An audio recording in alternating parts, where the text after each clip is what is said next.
Hey, this is Jingo, and today I'm going to talk about the funnel system. And the funnel system, which is also the same funnel na ginagamit ko sa mga campaigns na nilalaunch ko.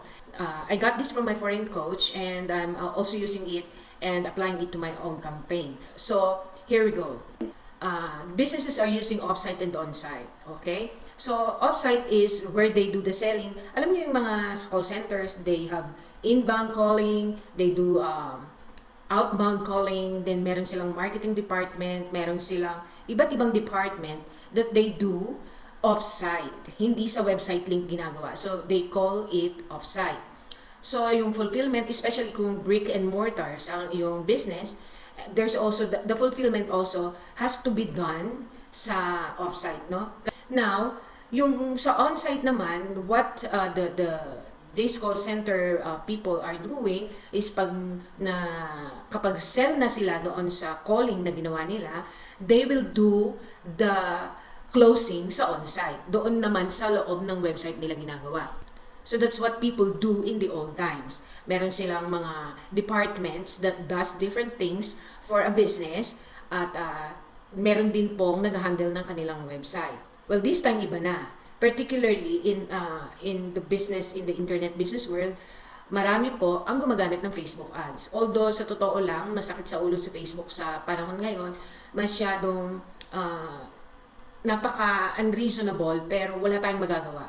Because it's their platform, hindi naman tayo nagbayad, and we really need them. Hindi nila tayo kailangan because there are about 5 million advertisers, yung mga verified. So, yung mga hindi verified, mas marami siguro, no?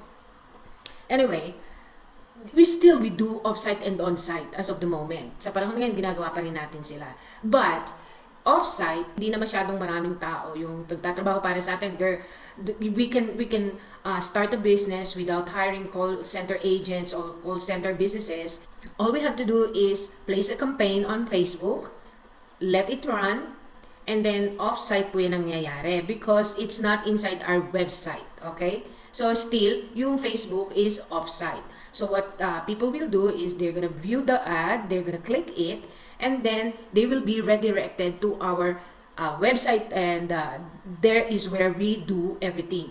At ang kagandahan po is automated na lahat. On the website, they can view the landing page, they can subscribe to our email list, they can view the product or offer page. Some people will add to cart and some will do the checkout. Some people will also add their information, payment information. And then some people can do the purchase right there. Doon na ginagawa lahat. And if your product is a brick and mortar, ang gagawin mo na lang is to ship the product. And yung mga e-commerce, meron silang mga warehouse, and the warehouse is the one doing the shipping. Yung iba naman, drop shipping. So, if people wants to really start a business, now's the good time. Walang ganito nung panahon namin. Kayo po yung mga swerte because it's so easy to start a business with the help of the internet. Everything is in the internet, alright? And to put or to place an advertisement, hindi na kasing hirap nung araw na we need to talk to the advertisers in different agencies. Pupunta ka sa mga studios or mag-hire ka pa ng mga talents tapos para makapag-advertise ka. And sometimes you need to pay celebrities in order to endorse your products. Ngayon, you can just do it on Facebook and literally anywhere in the internet. Google Ads, Instagram, Snapchat, YouTube, etc. etc. So, that's how we do things online now. Ang offsite natin, if you are doing the campaign on Facebook, that's our offsite. And lahat ng onsite is yung ginagawa sa loob ng ating website. And like for example, lazada.com.ph, yung nag-advertise sa kanila sa Facebook is offsite. And kapag na-redirect na yung mga tao papunta sa lazada.com.ph na site, that's the onsite. Okay? So that's how it works right now. There are 4 things that we really need to focus on when we do Facebook ads. Kasi po, well, it sounds easy, pero sometimes it's not really the techniques, hindi talaga yung strategy eh. Kung minsan po, ang umaakit sa ating mga audiences is the offer. Ang tumatawag naman ng attention nila is the creative. Tapos kung tamang audience ang makakakita nun, they will react and they will engage. And these are all happening inside Facebook platform. And if you can do a really good offer and a very attractive or very striking creative, then they will take an action. At madali lang naman because the only thing that they need to do is to click the button.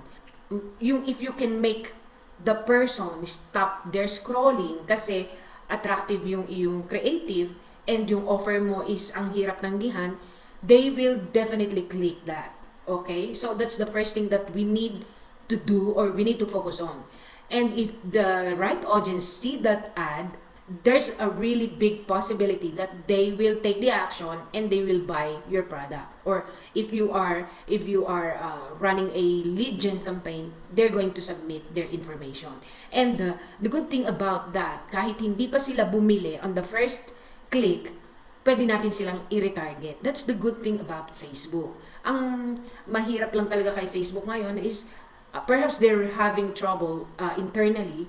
Kaya parang ang hirap-hirap magpapas ng ads at saka ang dami-dami, they are doing random rejections and random banning of ad accounts and they're disabling them. So, yun yung medyo mahirap na struggles. Yun yung mga struggles ngayon ng mga advertisers. But then, yung mga strategies po, it's actually formulated. Alam nyo, yung formula na yan eh. Halos lahat siguro ng mga courses na maaaral ninyo regarding Facebook advertisement almost has the same strategies. It's just that different coaches and different approach. Pero yung mga strategy po, halos yan lahat pare-pareho. But then, the thing that the other coaches I think, are focusing more on is yung strategy. What I'm trying to imply here is that you need to focus first on getting your ads passed. Kasi hindi mo maa-apply yung strategies mo if hindi mo naman maipasa-pasa yung ads mo. Right? Well, you need to first understand the Facebook ad policy religiously, and you need to create a really striking and attractive creative and an offer na halos hindi mo matanggihan kapag ka-in-offer sa'yo. That's what you need to focus on. And another thing is, there are so many products na halos lahat na lang ng nag-i-e-com ngayon, pare-pareho yung produkto. You need to think kung ano yung pwedeng kakaiba sa'yo and wala sa iba mong kakumpetensya so that you have the edge. Kailangan meron kang gimmick. Even before yung gimmick po talaga ang bibigay sa'yo ng distinguishing trademark from the rest of the competition. You need to think of an offer that is not being offered by your competitors. Kailangan kakaiba yung sayo, mas attractive, because that's your only edge. Pare-pareho naman yung produkto nyo, ba't naman sayo ako bibili? That is one of the question that you need to ask yourself pag gumagawa kayo ng offer. And yung creative, I cannot stress enough the importance of a creative.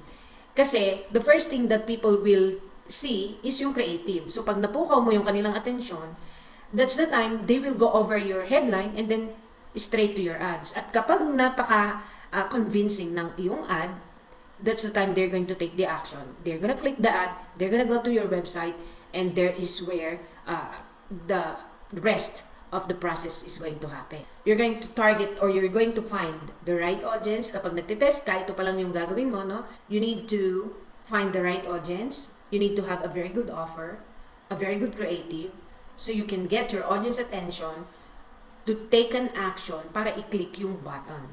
And then pupunta sila dun sa, that's the offsite, no? And then pupunta sila sa onsite, which is the website. And if you have a very effective landing page, yung intention mo doon mangyayari.